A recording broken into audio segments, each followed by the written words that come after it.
Hi guys, and welcome to this video on areas, volumes and similarity. Now, are you aware that actually if you have two similar shapes, and that's a shape that's basically been multiplied by some sort of a constant to get from one version of itself to a next, you can work out the area of it really quickly so long as you know that scale factor. What do you mean, no, you didn't know? Oh, okay, that's why you're here to watch the video. Basically, there is a funky way of finding the areas between similar shapes, and you can do it if you know the scale factor of enlargement. I'm going to show you some examples and then sort of finalize all of this with a formula. Now, these videos are all on MaffsGuru.com. If you haven't been over there, please head over there, sign up. It's absolutely free to do so, and you can search by chapter, by textbook, and you have downloadable notes as well. Really, I'm trying to do everything I can to help you out here. Okay, so areas, volumes and similarity. In a previous video, we have looked at finding volumes and surface areas and areas of cylinders, pyramids, spheres, cones, composite shapes and cuboids. And if you haven't watched those videos, head on over to MaffsGuru.com where you can find them.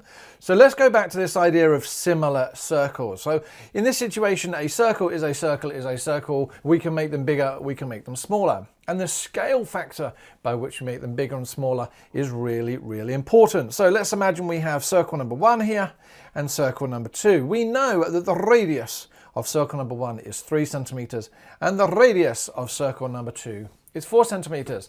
So we can work out our scale factor of enlargement by taking the larger measurement and dividing it by the smaller measurement. And that's very much where we got here. Our scale factor of enlargement is 4:3. The radius of the bigger one divided by the radius of the smaller one. And that works with all sorts of lengths. Doesn't matter what shape you're actually dealing with, so long as you choose similar lengths. And of course the shapes are similar. So scale factor of enlargement, we can also say that K is equal to 4:3. I don't know why we choose K, we just do. Can we work out the area of this shape? I should Coco, we can. So the area of this is equal to pi times my radius squared. So that's 3 squared, which is equal to 9 pi. Happy with that? Okay. What about the area of my bigger circle? We can do the same thing. Pi times my radius squared. Now remember, when you square a value, that's multiplying by itself. So that becomes 16 pi. So now, let's see whether we can work out the ratio through which our areas have grown. We've made one radius larger, but what's happened to our areas? Well, our scale factor for area is going to be equal to the bigger area, 16 pi, divided by my smaller area, which is 9 pi, which is equal to, well, first things first, we know the pi's can cancel. And is there a value that goes into 16 and 9? No, there isn't. So it's 16 on 9. Hold on a moment. I know that 16 is 4 squared. I know that 9 is 3 squared, which means I can write this as 4:3 all squared. Why does that value seem ever so familiar to me? Oh my goodness. There is my K, there is my K. So it turned out that my scale factor by how much larger my area got became K squared.